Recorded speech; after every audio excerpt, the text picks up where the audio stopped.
Hello, and welcome back to One Conversation, the podcast where we believe one conversation can change a life.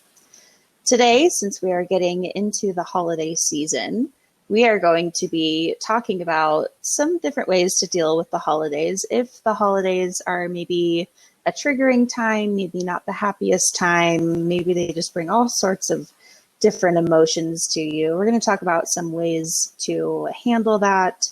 Some things you can do to make sure that you are supported during this season and make sure that everyone is able to experience joy during this holiday time. Absolutely. And so we know the holidays are made out to be the best time of the year. And it's presented as a time of love and family and togetherness. But for many people, the holidays are anything but that, right? And so holidays can actually be a time of stress, sadness, loneliness, fear, and sometimes triggering for some people. Survivors of abuse may find themselves experiencing depression, anxiety, and just feeling overwhelmed during the holidays. Yeah, and I think, not just survivors, right? Especially survivors right now, but really everyone. There's, I think, a really just a great sense of stress going on, right? With COVID, with everything that's kind of affecting how we are celebrating the holidays, what that's like for us this year. So yeah, today we're definitely going to spend some time not only talking about, considerations with COVID, how we're going to navigate, maybe having difficult conversations, but also things we can do to check in with ourselves, make sure that we are really the best versions of ourselves throughout this holiday season, because they've been kind of discussing so far, there's a lot of considerations why this might be a really stressful time for people instead of the really joyous, right, occasion that it could be for a lot of people. And, we definitely have our own stress going on as well. We're definitely not immune to what's going on, right, the state of the world and having changes arise for us in terms of how we're looking at the holiday season this year too. Mm-hmm. So before we get started, before we kind of share out some considerations, some tips to kind of keep ourselves safe, to keep ourselves well during the holiday season, we're going to do a little personal check-in as well. You've been watching, we like to be ourselves here. We like to kind of share out things that we go through. We like to make this personalized, right? That's the kind of podcasts I think we appreciate, right? Where we can not only learn something, yes, but as well. And I think we all have a lot to connect on right now.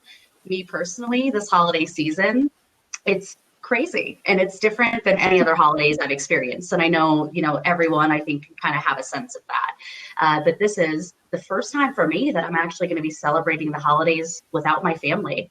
I'm originally from the East Coast. My entire family is back in Scranton, Pennsylvania. If there's any Office fans watching out there, yes, I'm from Scranton. It exists. It's a real place.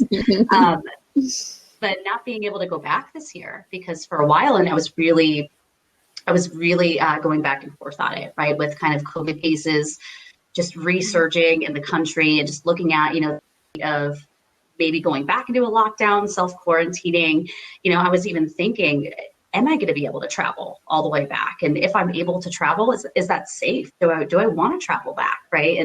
But also having that selfishness and having that kind of sadness, right? I'm not going to be able to be with my family and that kind of selfish aspect, right? And so it's been really challenging. And my family and I, we made the decision to not travel, to not take that risk, because not only the risk for me, right, going through airports, that whole process, but the risk of then, trying to interact with family, right? Because it's the holidays. And so now, what could I possibly be exposing to my family? How dangerous could that be, right? Maybe kind of being selfish in that way, right? And wanting to carry that tradition and be there with family. And so to start, I could say it's definitely been odd. It's definitely been a really different kind of, and just different considerations, right? Things to think about. It's not the normal, typical holiday stress of, did I get everyone a gift? Getting that plane ticket to go home, and did I have my PTO kind of signed off for work to take that trip? It's just a whole different level of things to kind of consider, right? And I think, again, I definitely I'm not alone in that. I'm not the only one with things going on personally in my life. I know we all have things to share, but I definitely know Brianna has some things to share out as well, and some things that may be changing her holiday season. So I'll let her share hers. Yes. And Lisa, thank you for bringing up that traditions are looking different, because that's something we're going to bring up in the episode. But yeah, before we get to that, we just wanted to have this human connection with you guys. We are all human experiencing this as everyone else is. Special life event with me going on right now. I am pregnant. To our listeners who don't know me, I'll be 20 weeks in just a couple days, and we found out that it is a baby girl. So I'm so exciting. So excited. So excited to finally know and do all the online shopping for all things baby girl. So outside of that, yeah, absolutely. Just navigating these different holidays, wanting so much to spend time with family, especially family that wants to see me and how I'm doing, see how we're doing. And it's so hard to have that space and to maybe do it over Zoom calls or things like that. It's just a difficult time compounded on a time that is already usually difficult for people this holiday season. So just taking it day by day, all the changes that are going on, it seems like daily in our states for the restrictions and trying to keep up with all of that and just trying to keep ourselves safe. It's definitely a lot. So we have to make sure that we're engaging in our self-care. I think it's perfect that our first episode was about that because it has played into, I think, every episode following that. Yeah. So moving on to JC, let's see how JC's doing during this time. Thank you both for sharing. I love that we have this kind of transparency and really have this platform to be able to really share kind of our individual challenges because it's definitely difficult, right? We're doing a lot of different traditions now, opposed to like the past previous years. And with me, typically for Thanksgiving, I stay in South Lake Tahoe. I do have family back home where I grew up in Arizona. And so this year it was really challenging for me to kind of figure out, when can I go visit my family? When can I kind of have a holiday with them? Because I know it's not the best ideal time right now. But with that being said, I decided to travel back home. So I will actually be spending Thanksgiving with my family in Arizona since I found out that they've been staying isolated and we've been both kind of very cautious in regards to, gatherings and who we interact with and are around with. So I am going back home. With that being said, it's very exciting, but at the same time, there's a sense of anxiety that I get just even thinking about it because, I experienced a lot back home, a lot of different types of abuse. And because of that, it can be triggering. So when I found out we were going to really talk about, trauma during the holidays, I realize that it's really important for me to address it right now as well, because it's something that is real for me that can be very triggering, can really cause that anxiety. And it's funny because, my parents and my sisters have really done so much to kind of make me feel comfortable and make me feel supported when I go and visit them. But sometimes it has nothing to do with what your family's doing for you during the holidays at times. It's just like the memories that can be really triggering, even like, a scent can also trigger you or a specific person. And so for me, it's like, hey, I already know in advance that at times it can be triggering when I go over there. There's more pros and cons for me. And so I decided that I'm going. But I really kind of set myself up for success this time, which is really big for me. Every year I'm progressing in regards to that. But this year I'm kind of like have that backup plan. So I'm like, I have a hotel just in case I need a backup plan and like need my alone time. Like I have my support system. My partner's going with me and my kids are going. So for me, it's like I'm really excited, but I'm also very anxious. And, I've been having these conversations with a lot of different other people and they've kind of have shared that they're feeling the exact same way. So it really makes me feel not alone, which is great, right? Because at times that's what we're feeling. But I'm really excited. And like I mentioned, a little anxious, but I do feel prepared for the holidays, which is great. I love that you bring up scents. Scents are huge. And there are so many holiday specific scents that are around this time of year. I know that I'm very, like my memories are very tied to scents. So absolutely relate to that. Yeah, interestingly enough, so your olfactory system, or basically your smell system, right? Your olfactory system is actually your strongest sense related to memory. And so, we remember scent more strongly than we would a visual memory or an auditory, like a sound memory. And so it's really interesting because, for someone that may have trauma, thinking about that, right? It might just be a simple scent, right? Or maybe a somewhat, just a very easygoing, like a Christmassy smell that you would never think, right? Like a harmless type smell for the holidays could really have a deep effect on somebody just based on what had occurred, right? When maybe that candle was lit or those cookies were in the oven or, whatever was kind of happening. And so it is, I really, I appreciated when you brought that up as well, because I thought about that, right? That really is our strongest memory. And so, yeah, there could be a lot attached to that. So thank you. And I love that we all took this space, I think, to just kind of talk about what's going on for us, share out, some of our concerns. And I think we all did kind of a really good job talking about some of the things that we're going to go over for the rest of the episode. So, kind of tips that we have as far as how we can keep ourselves well, how we can keep ourselves healthy and happy throughout this holiday season. So before we jump into kind of talking about trauma, we want to just take a moment and just kind of talk about COVID. And if you have to have what I would call a boundary setting conversation, right? So maybe things are coming up, maybe you're kind of going through what I went through, and that kind of mental gymnastics of, do I want to travel? Is it safe? Is this something that I can do, right? Maybe there's expectations. Will family be upset if I'm not there, if I don't take that trip? And so if you find yourself in this situation where maybe you are not comfortable for whatever reason, maybe it's COVID, or maybe it is trauma, maybe it's, unhealthy individuals or atmosphere that you don't want to be around, right, for the holidays. If you have to have these conversations, first of all, just be honest, right? Kind of set your boundaries and just be clear about what those boundaries are. While you're doing that, try to use what we have talked about before, what we call I statements. So let's say you're not comfortable. Let's say there's a situation, maybe it's an aunt's house you usually go to for Thanksgiving, for Christmas. Maybe that perhaps not a lot of people will be quarantining, appropriately, or maybe there won't be masks on or distancing, and maybe you're just not comfortable, right?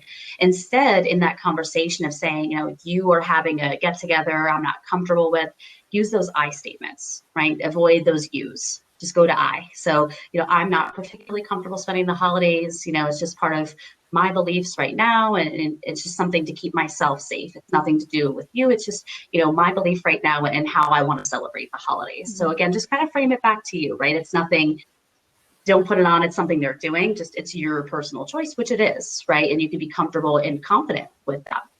And so just stick to your morals and just remind them it's a personal choice. Remind them that right now it's just difficult, and you can always say that, listen, if circumstances weren't this way, of course I'd be at the house, right? If that's really your truth, you can just kind of express that. If things were different, if we didn't have these considerations, this pandemic, whether you fall right wherever you fall on that spectrum of how you're handling it, or how, you're kind of taking precautions based on the pandemic, you can just say it's just the state of the world, and it's just the choice because of that right now. It's nothing to do with you. It's nothing to do with our relationship. And I think sometimes that's really important to bring up, right? Because I think people tend to take things personally. And again, this is a time of tradition. This is a time where we're usually, again, getting together, going to that certain house, having that shared experience. And so to break that could seem really personal, right? For maybe that host or those family members. So just trying to frame it back to that, right? If you're going to have those conversations, keep that in mind. It's all about you, your decision, your choices, and just sticking with that. And so we're going to kind of move on a little bit too. And I know Brianna has some great considerations to kind of keep in mind, especially if we're going to be experiencing possibly some of those triggers that we've been talking about. Yeah, thank you, Lisa, for going into all of the extra things that we have to consider this year, or just think about as far as boundary setting. There's beyond, if we're experiencing triggers with the holidays, just keeping ourselves safe and healthy during the holidays is really important to consider this year. So if a holiday gathering or the holidays in general, anything about this time of year is something that is triggering to you, it is so important to figure out now, like JC was saying, she's ahead of the game, got that all figured out. It's so important to figure out your support system. And it might be logical for some people to think, oh, well, you're spending time with family. Family's your support system. But if you're being triggered by your family, you have a different support system. So identify who those people are or what those things are. If it's a meditation podcast that you want to listen to, or if it's making sure you get in an appointment, a virtual appointment with your therapist, before you go into this holiday time or during the holiday time. Have your appointments set up all ready to go, and look forward to that time that you know you're going to be talking to that safe person about whatever's going on. Absolutely have that in place. You can also have a safe place that feels good for you if you're going outside of your home and maybe going to a place where you're thinking potentially a trigger may come. Have a park nearby where you know you could get out there, and if it's cold, you know, bring a jacket so you can bundle up and have your safe space. Maybe it's going to a coffee shop if you're at a place where you can go inside places. You know, it can get a little tricky since we can't go inside and really spend time in many inside places right now.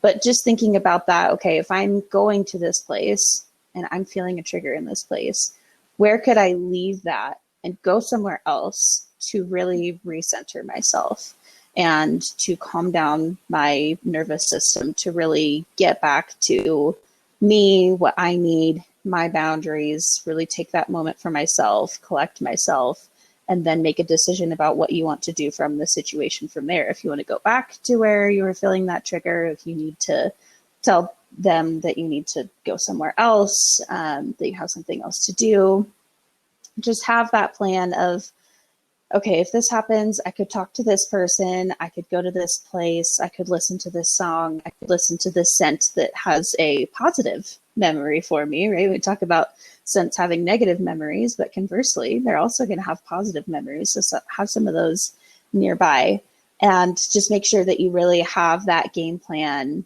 for taking care of yourself during this time. Yeah. Thank you so much, Brianna, for sharing all of that. It's so funny because a lot of that is what I learned to do a few years back. It actually took me a really long time, but thank you so much for sharing and giving us all those ideas. So, it's really important for everyone to know that it's really your choice to attend, right?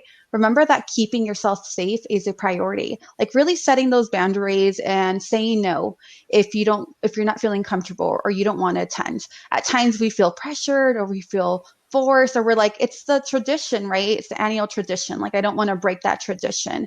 But it's really important that you really take care of yourself and you prioritize yourself, especially if it's something that's triggering. So if it is safe for you to do so, be transparent with that person, right? So for example, if you are supposed to go, like Lisa gave us this example earlier, you're supposed to go to your aunt's house, right? And maybe you don't want to go because you're feeling uncomfortable or something happened that really triggers you. Really kind of being able to be direct and transparent with your family member, right? Whether that's your mom or your aunt or the person that you typically have that good communication with, or the person that you're making aware that you won't be attending. But really kind of being transparent and making them aware that you don't feel comfortable, right? And using those I statements like Lisa mentioned, because it really allows them to be open to what you're saying and not feel like you're blaming them or it's something that they did wrong, right? You're really kind of taking that responsibility and saying, I am not feeling comfortable at this time. You can also keep it vague. Like if you are not wanting to provide them with much details or you're just not ready or comfortable, it's really okay to just keep it vague and just say, I decided to skip this year. I will, we'll kind of revisit this idea next year or whatever that looks like, right? But if you do decide to attend, it's really important to kind of set yourself up with success. So like all those ideas Brianna just mentioned are great, and really think about what will work for you, right? What will make you feel comfortable? What will really help you kind of set those personal boundaries? Because that's what really matters, right? And at times it's a trial and error. You may think like, this is going to help. This will be kind of my plan. I'll kind of refer to that if this happens or if I get triggered. You may try that and maybe, it didn't help, or maybe you prefer to set a different type of personal boundary, and that's okay. It's really kind of getting to know yourself and being able to do that. But it's important to know that you have the choice to attend. I love that. And I just want to repeat that again. Sorry. I just want to repeat that again, that you have the choice. If you want to write that on a sticky note, put it on your mirror and maybe remind yourself, say that to yourself 3 times a day before you have to make that phone call or that text to not attend that event. You have the choice You don't owe them your presence. Whatever is best for you is going to be the best decision. Yeah. Absolutely. And I love, we always jump in. We love something so much we have to comment, yes. Right? I was going to say, I love the natural circle back when we were talking about self-care in episode 1. And we talked about sometimes if we're experiencing a trigger, maybe one type of self-care is not going to be what helps in that moment, right? So having that kind of backup. We discussed having other ideas, maybe making a list for types of self-care you've tried or things that work for you, and kind of being prepared in that way, right? And so I think, just kind of circling back to that here, it's ultimately important, especially if we're in a situation like this that could be really triggering. It's in our best interest to kind of be primed with that information and kind of, again, set ourselves up for that success, right? Because if we are going into this with a level of, we understand that things may occur, and we understand also, here's some things that may help me if these things start to happen. Of course, right, we may be just a little bit relieved. It may just be a little bit of stress kind of off of our shoulders, right? Because we kind of are walking in with a plan, right? And maybe that little bit of stress taken off is enough to help us settle in a little bit more, right? And so keeping that in mind, again, circling back to that first episode. And so let's say you're in a situation, and maybe you're at that dinner, you're in that situation, and let's say something starts to happen, and maybe, that those types of self-care you're planning for, maybe kind of all that's thrown out the window. And, in that moment, you're kind of feeling overwhelmed. And so if you were in a moment, and let's say, again, you don't have that place to go, you don't have that self-care kind of planned out, or those things are just not working, not available to you, a good thing or a good practice, right, that you could try to do is find a space, wherever space that you can kind of just be maybe yourself for, or be by yourself for maybe a moment or so, right, a couple minutes, and do a grounding exercise. And the grounding exercise that I really like is the 5 senses, because you don't need anything, you don't need tools. It's a silent thing that you can kind of just do, even in a room with other people, right, if you don't have the opportunity. Maybe even to sneak off to the bathroom, right, for that kind of moment of solitude. And so with this activity, with this practice, what you're going to do is you're going to pick 5 things in the room for each sense. So 5 things I can see, 5 things I can hear, 5 things I can smell, 5 things maybe I can feel, even if that's my sweater against my skin, or the leather on the couch, or the heat kind of coming in through the radiator. And so when you take a moment and you just kind of remember to breathe, but also just kind of take this moment to notice these 5 things. Okay, my 5 sights, my 5 smells. In this moment, what you're doing is you're really allowing yourself to kind of just connect in that moment and focus and just be extremely present with what you're doing. So it could really help alleviate, possibly if you're, again, experiencing that trigger and you're kind of just lost in it. It's a good way to kind of just ground yourself and just refocus and bring you back a little bit. And so that's definitely a good thing to keep in mind. And not only for people that experience triggers, I think that's just a really good practice, a really good activity just to kind of have in your back pocket regardless, right? We all feel overwhelmed. We all hit a moment where possibly we're kind of in a situation and freaking out a little bit. And it's just, again, something we can silently do. It doesn't require anything. And so that could be, again, a really good practice to keep in mind for these for the holiday season coming up. And even if you do it before you enter a space as well, it doesn't have to be, kind of smack dab in the middle of a trigger.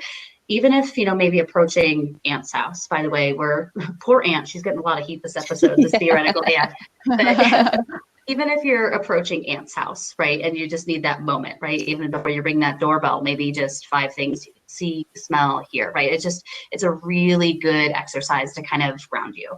And so keep that in your back pocket for sure. And I just want to share, Lisa, that this is definitely a go-to for me. And it's not just around the holidays, right? But there's times where I feel anxious, right? And I feel like I'm getting an anxiety attack, and I'm like, oh God, what do I do to kind of detach myself from thinking about what's going on or freaking out about how my body's reacting?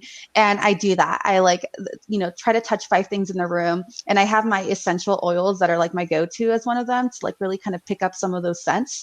So it's something that sometimes works greatly for me. And there's times where it doesn't work because it's just so extreme, or what I'm experiencing, is a little bit more than what I usually experience in regards to anxiety. So, it's definitely a trial and error, but give it a try. I think it's definitely something great that you can try and doesn't really take much of you, right? It's not like you have to go purchase something really. You can use something that's within your room or your house. Yeah, I love this emphasis on plans. If there's something where in the past this has brought up a triggering feeling for you, if going into some kind of room that you're going to be potentially uncomfortable with whoever's in there, if a scent that you're going to smell, if a song that you're going to hear, if just a certain situation that maybe has been great in the past and is not so great for you. There's so many. I'm sure someone can think of something, someone listening to this can think of a scenario where you might not be the most comfortable entering into it this holiday season. And I love that we're focusing on creating a plan for that. But if you don't have that plan and you're in that moment, it's good to also have kind of a plan for that moment as well, right? The unplanned plan. So if you're caught off guard by something, you can remember what Lisa explained about those five senses. Mm-hmm. Just taking care of yourself in that moment. If you didn't do any prep beforehand and you're just caught in that moment, that's a great one to a great healthy way to deal with that trigger. We just want to talk about for a second, really not trying to numb out these hard experiences, not turning to unhealthy methods of dealing with these triggering experiences, that can unfortunately be a very common way that people deal with the trauma of the holidays. I know bars see an increase on, I think it's Christmas Eve and Thanksgiving Eve, if there's a Thanksgiving Eve. I think I've heard that before, that bars see an increase in attendance because people are anticipating that holiday is coming and they're trying to numb out their feelings from that. Unfortunately, we do in our agency see increases in domestic violence around this time. Tensions are running high, and if you don't have those healthy coping skills in place, something could happen. It's just, I love that we're talking about the plan. I'm going to say that again, because if you don't have a plan, if you don't plan, you plan to fail. No, wait, fail to plan, you plan to fail. There it is. So just healthy things that you can do beforehand going into it is going to be so much better off than finding yourself caught off guard, turning to unhealthy methods of coping, and really finding yourself on the other end of that, not being in a better position than you were before.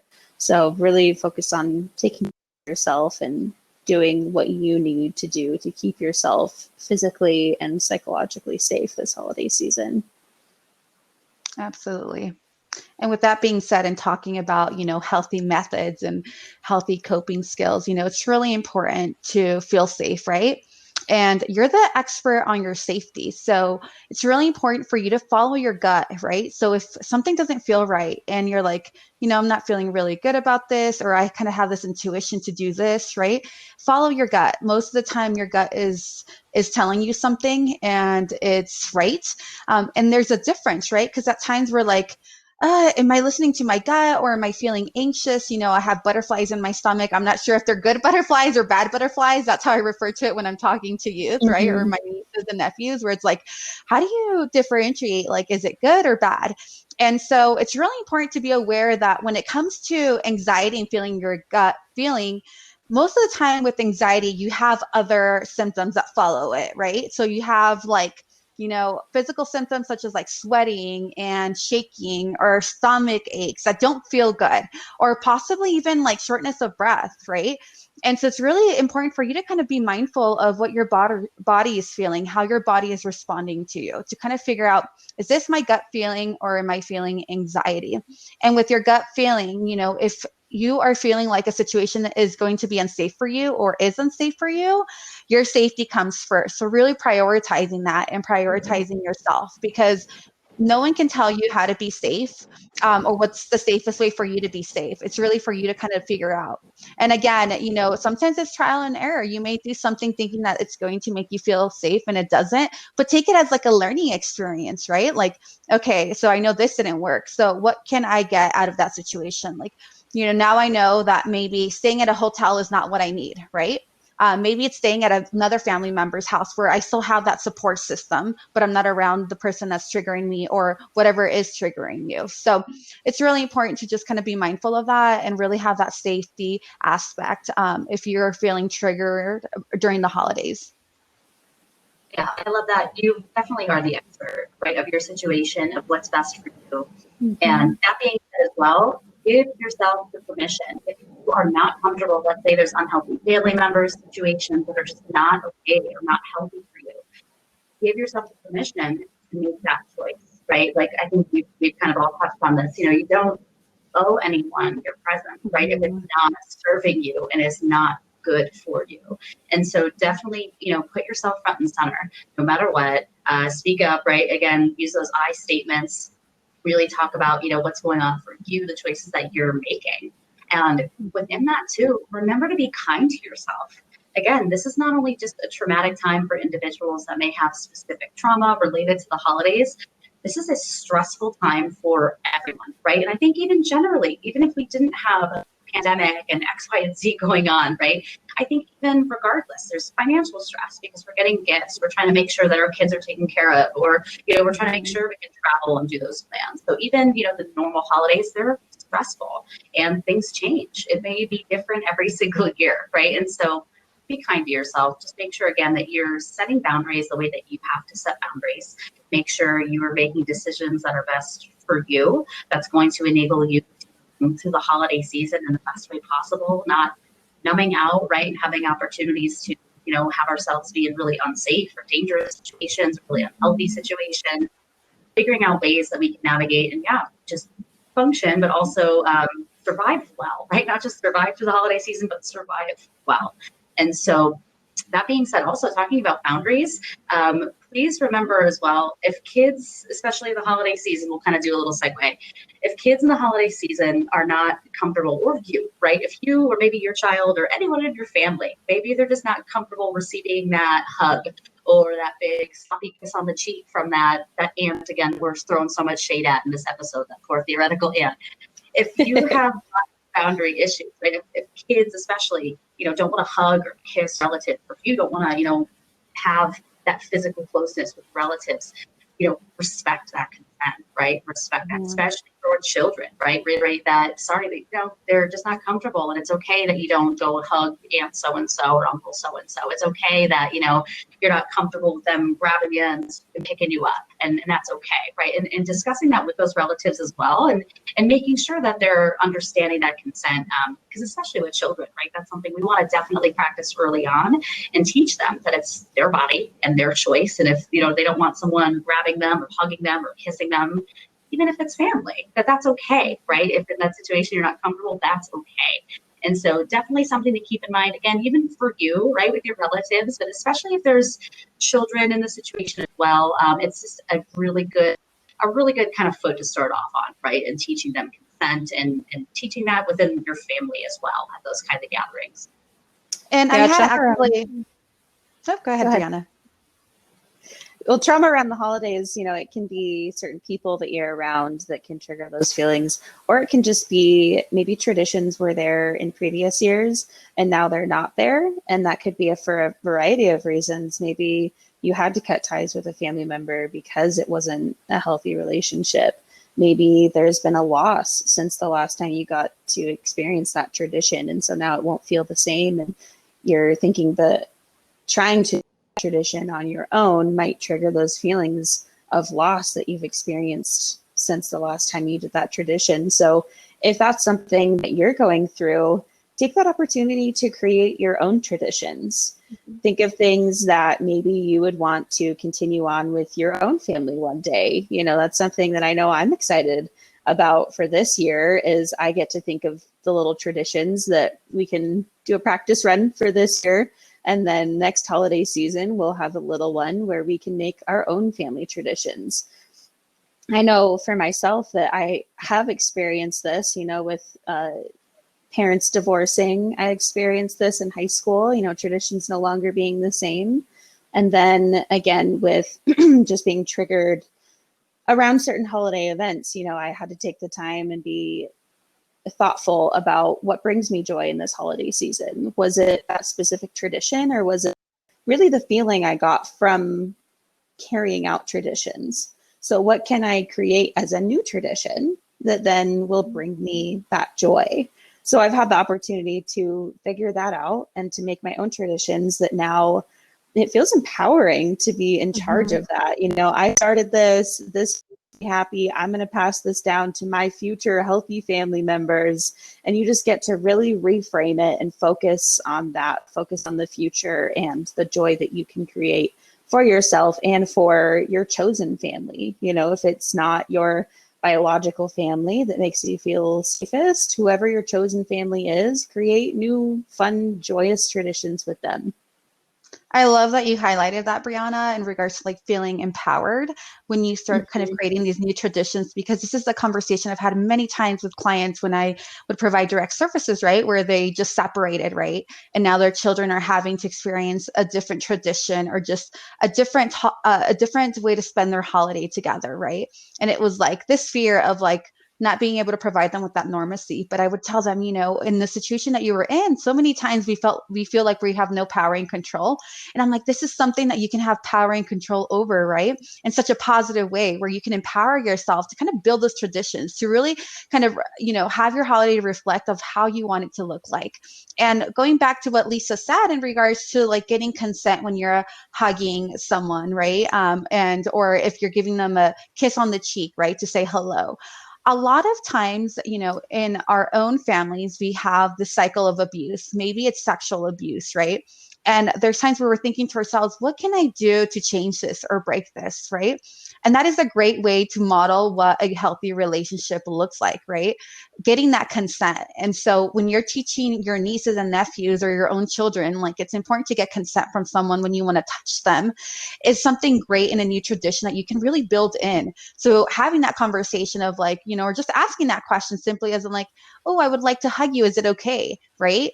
And making sure that you're listening to their body language, because sometimes children won't tell you how they feel. They won't really express it, but really kind of observe their body language.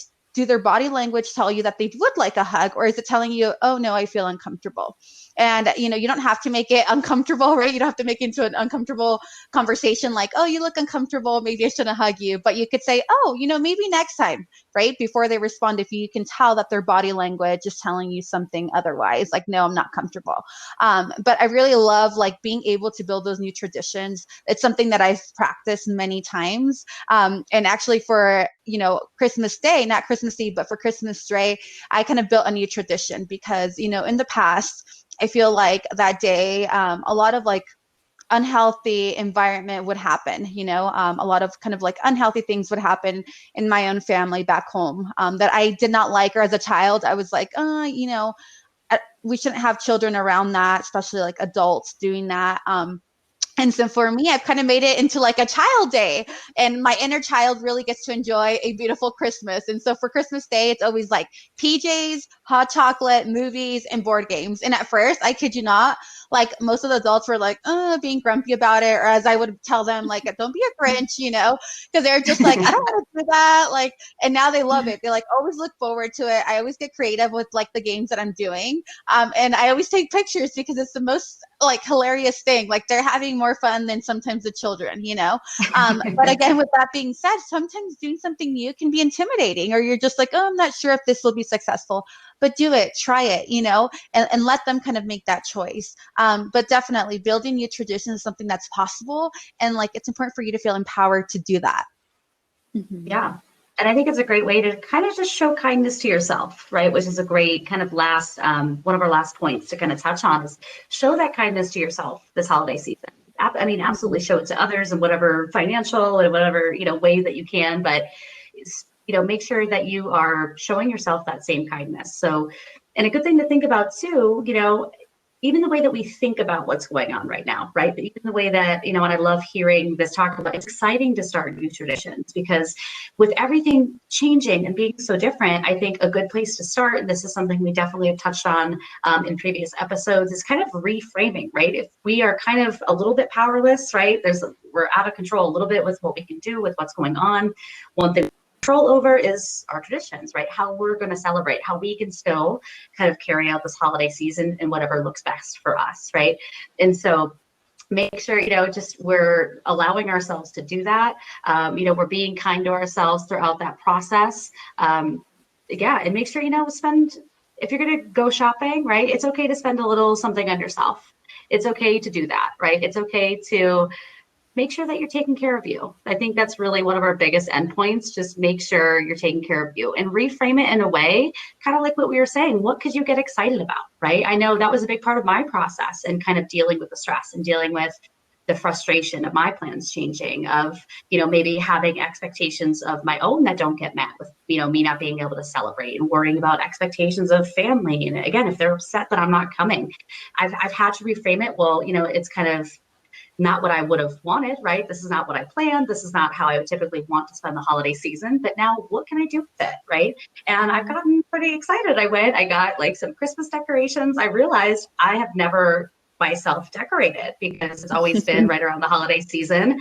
I jet off to, Scranton, PA, and then I'm there for the holiday season and I come back. So for me, it was kind of like, I don't need to decorate my place. I'm not in it, right? For the holiday, I'd be coming back and taking stuff down. And so just thinking about that was kind of exciting, right? Like a new little tradition for me. Like I get to go get myself a little tree. I get to go and, kind of put the lights up and do that kind of thing. And now I get to kind of figure out with my family, and it's kind of been fun, right? Talking about, well, can you guys Skype me into family dinner, right? Can I still be a part of this, right? Can we have someone there that's, like Skyping or FaceTiming me in? And so even figuring that stuff out, right? It's just reframing it in that new way, right? How can we take an opportunity and make it a positive one, even if we're really, really having a hard time seeing any of the positives in this, right? Just trying to frame it in that way and being, again, making sure we're being kind to ourselves throughout this process. Absolutely. And with that being said, just a reminder that you are allowed to set boundaries for yourself, to say no, to change your mind. So maybe you initially decided that you were going to go and now you decide that you don't want to go. That's okay, right? It's important to make those choices that honor you. And if you don't want to visit someone or spend time with specific family members, or if you know that seeing someone will trigger you or stress you greatly, you don't have to go. Making sure that you're really practicing that safety and that self-care. Absolutely. I'm just soaking all this in right now because it's good reminder for me, and I'm sitting here thinking about new traditions that could bring us joy, especially during this COVID time. I'm thinking if you normally have all sorts of different family members bringing their own dishes to the holiday dinner, maybe you can take the time before the holiday actually happens and practice making those dishes yourself. And that could be a fun little learning curve that you can have this holiday season. So I think there's ways to get creative and definitely plenty of ways that we can keep ourselves safe. And in the spirit of being kind to ourselves, we are going to enter into our meditation time. So if you are in a place where you can settle in for this meditation, please feel free to prepare and do so. So I love to have my feet firmly on the ground. There's just something about knowing that I am planted into the earth, even though I'm sitting down. I'm not necessarily putting weight into the earth, but just knowing that that connection is there. So with your feet firmly planted on the ground, go ahead and, if you're comfortable, close your eyes. Start to become aware of your body. So maybe you can wiggle your toes. See which toes are contacting the earth right now. Become aware of your body moving up. So now maybe become aware of your ankles, your calves, your thighs. Release any tension. If you're coming across these areas and you notice any tension, just release. Now maybe your stomach, are you holding it tight or are you relaxing? And just breathe into each of these muscles. If they're feeling tense, give them some breath. Moving up to shoulders, identifying any tension and breathing into them. Going down to our hands, release any tension there. Upper arm, moving up into the neck. Moving forward into the jaw. Are you clenching your jaw or is it relaxed? Breathe into that to relax. Now your face. If you're closing your eyes, did they flutter close? Or is it more of a squint? Just relax.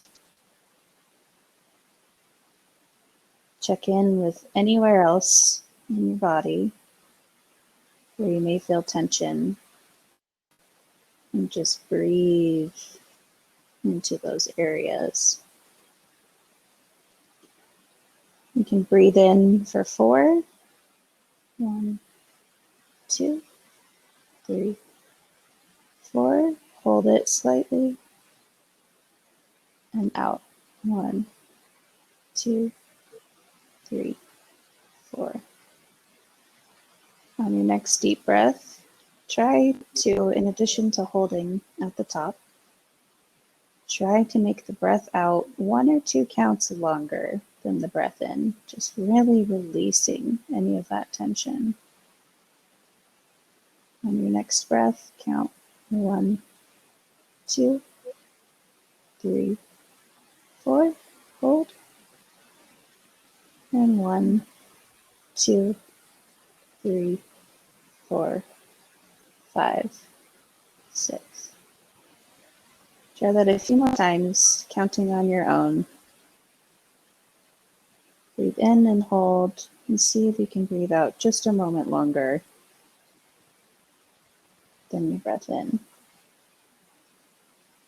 Again, identifying anywhere that has tension and just releasing it.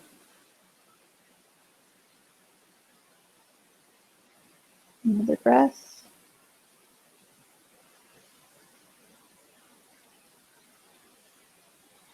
Now you can return to your normal breathing. Start to come back into the room, maybe wiggle your toes, tilt your head back and forth, stretch your wrists, whatever feels good to come back into the room. Make sure and thank yourself for taking that time for yourself today. And just preemptively thank yourself for taking care of you during this holiday season when we can get so caught up in taking care of other people, making sure we shop for everybody else, taking care of everybody else's needs. But you deserve attention always, and especially during this holiday season. So we hope you will join us again next time, and we thank you so much for being a part of this conversation.